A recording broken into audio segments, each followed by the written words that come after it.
Jennifer Piggott voted for Trump in the November election.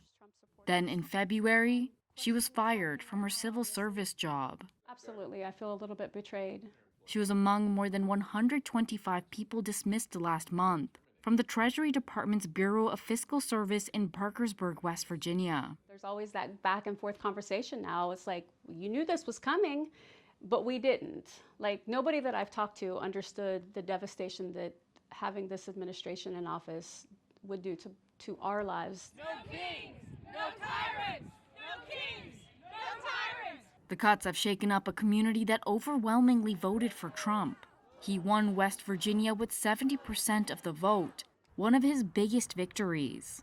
But the betrayal felt by Piggott, a church-going conservative and three-time Trump voter, comes as political analysts are examining early signs of a possible backlash in Republican strongholds like Parkersburg, where the government-slashing efforts of Trump and DOGE are beginning to hit home.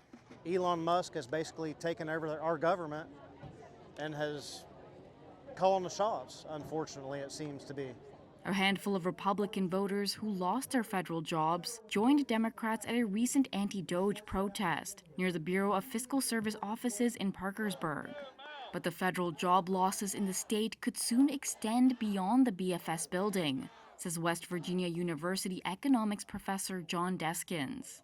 West Virginia is at the very top of the states in terms of the federal workforce as a share of total workforce in the state.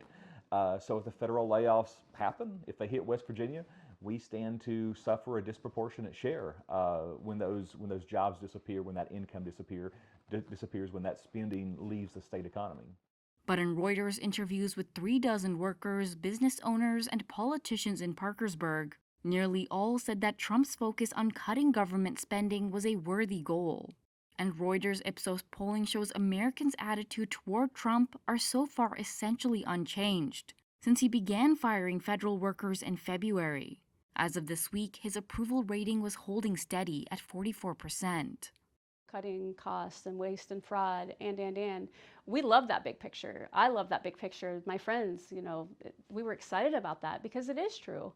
But again, I can't help but go back to the fact that what is the decisions that you're making right now solving in the big picture? It just, so the concept of voting for that again, voting for Elon Musk essentially to wreck people's lives, I can't do it. The economic impact of the mass dismissals across America may not be immediately felt. So far, 100,000 government workers have been fired or taken a buyout.